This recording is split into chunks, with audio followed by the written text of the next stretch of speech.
सूरजपुर नाम का एक बड़ा और समृद्ध गांव था, जहां लोग अपने परिवारों के साथ सुख और शांति से जीवन बिताते थे। उसी गांव में मोहनलाल नाम का एक सम्मानित व्यक्ति अपनी पत्नी सरस्वती और 2 बेटियों के साथ रहता था। बड़ी बेटी राधा बहुत ही शांत, दयालु और संस्कारी थी, लेकिन उसका रंग सांवला था। वही छोटी बेटी काजल बहुत गोरी और सुंदर थी। गांव वाले अक्सर दोनों बहनों की तुलना करते रहते थे और यही बात धीरे धीरे काजल के मन में घमंड भर चुकी थी। एक दिन आंगन में काम करते समय काजल अपनी सहेलियों के साथ बैठी हंस रही थी। तभी उसकी एक सहेली ने राधा की ओर देखकर कहा, काजल, तुम्हारी बहन तुमसे बिल्कुल अलग क्यों दिखती है? काजल हंसते हुए बोली, अरे इसे छोड़ो, ये तो बचपन से ही ऐसी है। सभी लड़कियां हंसने लगीं। राधा चुपचाप सब सुनती रही। उसकी आंखें भर आईं। काजल, मैं तुम्हारी बड़ी बहन हूं, कम से कम तुम तो मेरा मजाक मत उड़ाया करो।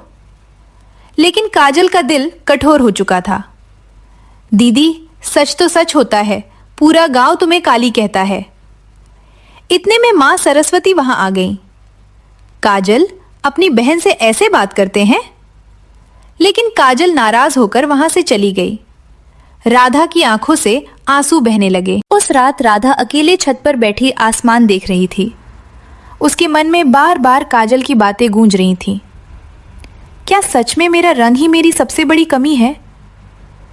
उसी समय मोहनलाल वहां आए। बेटी, तू यहां अकेली क्यों बैठी है? राधा अपने आंसू छुपाने लगी। कुछ नहीं पिताजी। मोहनलाल समझ चुके थे कि वह अंदर से टूट चुकी है। बेटी, इंसान की पहचान उसके कर्मों से होती है, रंग से नहीं। राधा धीरे से बोली। लेकिन दुनिया ये बात नहीं समझती पिताजी। मोहनलाल के पास उस सवाल का कोई जवाब नहीं था। अगले दिन गांव में मेला लगा हुआ था। काजल अपनी सहेलियों के साथ मेले में घूम रही थी। सरस्वती ने राधा को भी साथ चलने को कहा। शुरुआत में राधा मना करती रही, लेकिन मां के कहने पर वो भी चली गई। मेले में पहुंचते ही कुछ लड़कियां उसका मजाक उड़ाने लगीं। अरे देखो, काजल की सावली बहन आ गई। एक लड़का हंसते हुए बोला। रात में ये दिखती भी होगी क्या? सभी जोर जोर से हंसने लगे। राधा का दिल टूट गया। वह रोती हुई वहां से भाग गई।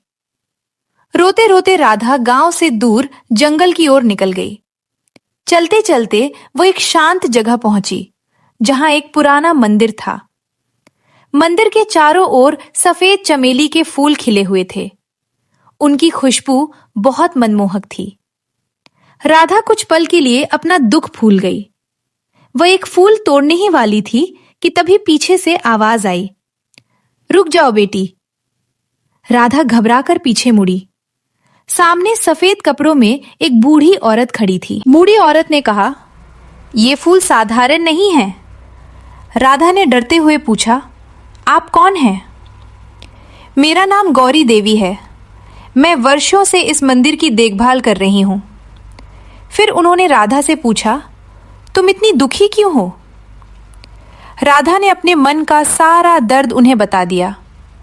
सब सुनकर गौरी देवी बोली, दुनिया सिर्फ चेहरा देखती है बेटी, लेकिन भगवान दिल देखते हैं। फिर उन्होंने कहा, मुझे लगता है तुम्हारी किस्मत बदलने वाली है।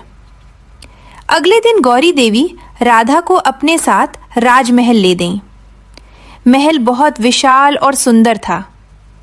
वहां महाराज विक्रम सिंह और उनके पुत्र राजकुमार आर्यन बैठे थे। गौरी देवी ने कहा, महाराज, यही वह लड़की है जिसके बारे में मैंने आपको बताया था। महाराज ने राधा को ध्यान से देखा। क्या तुम इस मंदिर और बगीचे की देखभाल करोगी? राधा घबराई हुई थी, लेकिन उसने हिम्मत करके कहा, जी महाराज। राजकुमार आर्यन चुपचाप राधा को देख रहे थे। उन्हें उसकी सादगी बहुत पसंद आई। अब राधा रोज जंगल जाकर मंदिर और बगीचे की देखभाल करने लगी। धीरे धीरे उसका मन शांत रहने लगा। गौरी देवी उसे मंदिर के रहस्य के बारे में थोड़ा थोड़ा बताने लगी। इन फूलों में देवी का आशीर्वाद छिपा है। राधा हैरानी से सब सुनती रहती। उधर गांव में काजल को यह बात बिल्कुल पसंद नहीं आ रही थी। उसे लगने लगा था कि अब घर में राधा की ज्यादा इज्जत होने लगी है। एक दिन काजल गुस्से में बोली, पता नहीं उस सांवली राधा में ऐसा क्या है जो सब उसकी तारीफ करते रहते हैं। उसकी सहेली ने कहा, कहीं उसे कोई खजाना तो नहीं मिल गया। ये बात काजल के मन में बैठ गई। उसने तय किया कि वह राधा का पीछा करेगी।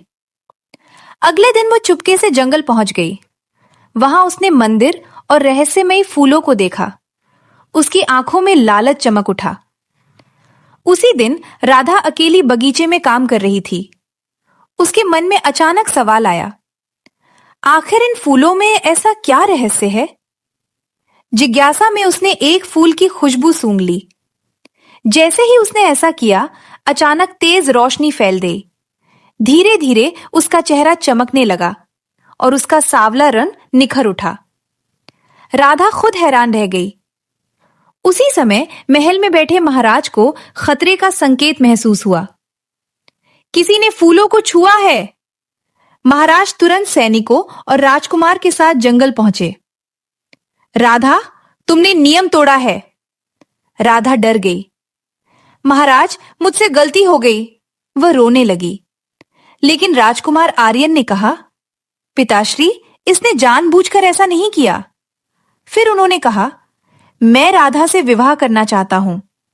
ये सुनकर सभी हैरान रह गए। जब काजल को यह सब पता चला तो उसके मन में जलन बढ़ गई। एक रात वह चोरी से मंदिर पहुंची और कई फूल तोड़ लिए। लेकिन जैसे ही उसने फूलों को छुआ, अचानक आंधी चलने लगी। काजल डर गई। उसी समय गौरी देवी वहां पहुंची। लालच इंसान को बर्बाद कर देता है बेटी। काजल रोने लगी। मुझे माफ कर दीजिए। उसे अपनी गलती का एहसास हो चुका था। कुछ दिनों बाद पूरे राज्य में राधा और राजकुमार आर्यन के विवाह की तैयारियां शुरू हो गईं। गांव वाले जो कभी राधा का मजाक उड़ाते थे, आज उसी की तारीफ कर रहे थे।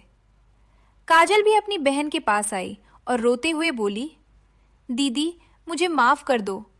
मैंने हमेशा तुम्हारा दिल दुखाया। राधा मुस्कुराई और उसे गले लगा लिया। बहनें कभी एक दूसरे से दूर नहीं होती। यह देखकर मोहनलाल और सरस्वती की आंखें खुशी से भर आईं। उधर गौरी देवी मंदिर के बाहर खड़ी मुस्कुरा रही थी, मानो उन्हें पहले से पता था कि एक दिन राधा की अच्छाई पूरी दुनिया के सामने जरूर चमकेगी। और इस तरह एक सांवली लड़की, जिसे कभी लोग ताने मारते थे, वही पूरे राज्य की सबसे सम्मानित रानी बन गई।